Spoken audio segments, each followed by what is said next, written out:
When people come to communion, it's like they bring their stories.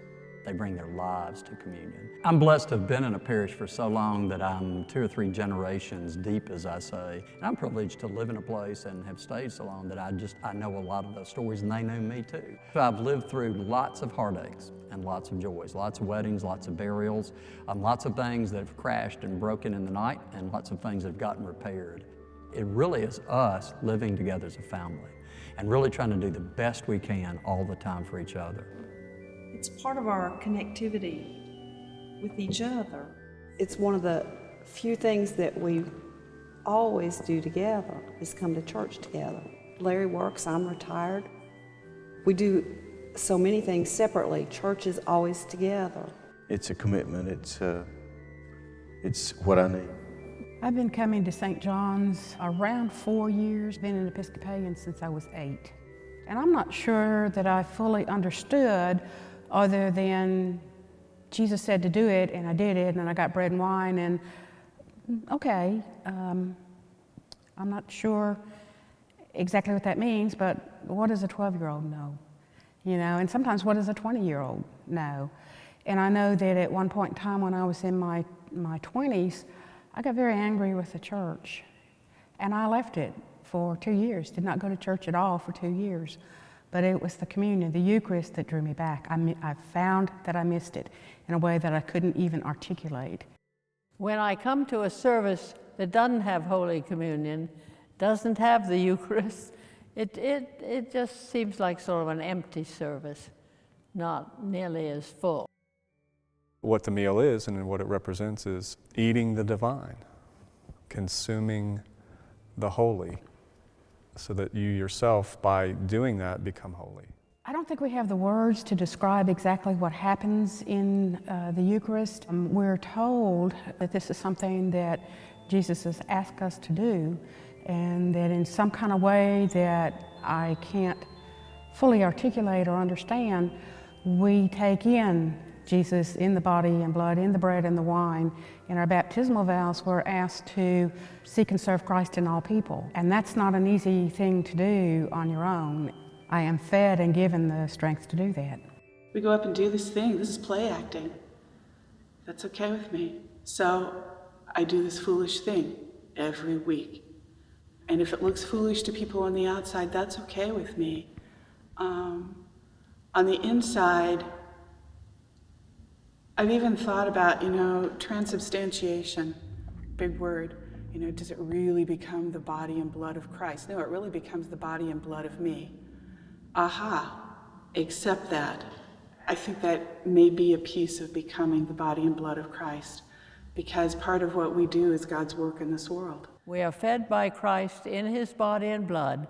The risen Christ is there with us at the time, and he is now giving us, this is my body, which is given for you, and this is my blood, which is given for you. And we take the wafer, which represents the body, and the wine, which represents the blood of Christ. And what's interesting about the words of institution is that they always allude, and did from the very beginning, to this business of the forgiveness of sin. After supper, he took the cup of wine, and when he had given thanks, he gave it to them and said, "Drink this, all of you. This is my blood of the new covenant, which is shed for you and for many for the forgiveness of sins. Whenever you drink it, do this for the remembrance of me." And it was a new, probably very radical idea for these young men when Jesus began to do this meal with them. I'm not sure they even knew what it meant, and sometimes I wonder if we do. But we do know that in some powerfully symbolic way, it's saying that we can bring all of ourselves to the altar, however we are. I think forgiveness is this huge topic that I do not have a handle on. I am not good at it. The best that I can do right now is I am learning to just set things down. Just put your fist down. You don't have to fight every minute until you get it resolved.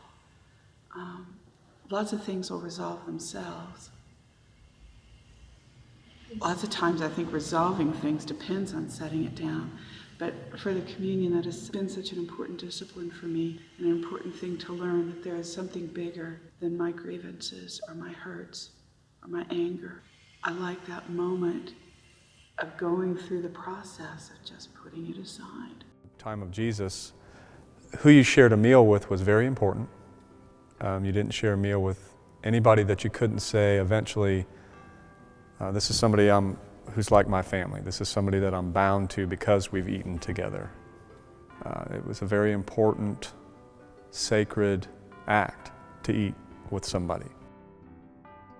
I was in Shelbyville, Tennessee. I was a young priest and had a young woman in the parish who I liked a great deal, but she and I had had on and off times of conflict. She was probably one of these folks who is wrestling with a lot, and I was a young man and I sure was wrestling with a lot. I never felt like I'd kind of reached out adequately to her. I always felt like there was kind of something between us, something not quite repaired, and it made me kind of sad. Well, there came a time when she was going to move. She was a single parent, was moving so she could get a better job, move with her children from the community. And I never will forget her last time coming to communion. She came up, and I passed by and kind of significantly slowed down as I handed her the wafer and said, "The body of Christ." And she kind of glanced up. Then I came back around with the chalice. And when I reached to her, I noticed that she was starting to shake a little bit. And then from her shaking, I noticed her eyes were filled with tears. And as I reached toward her with the chalice, and she took the chalice, and it's like she clung to it. And a tear fell down, ran down her cheek, went off her chin, and went into the chalice. And all of us drank from her tears. We're all connected, that we're all part of the whole. And it's represented by that we all drink from the one cup.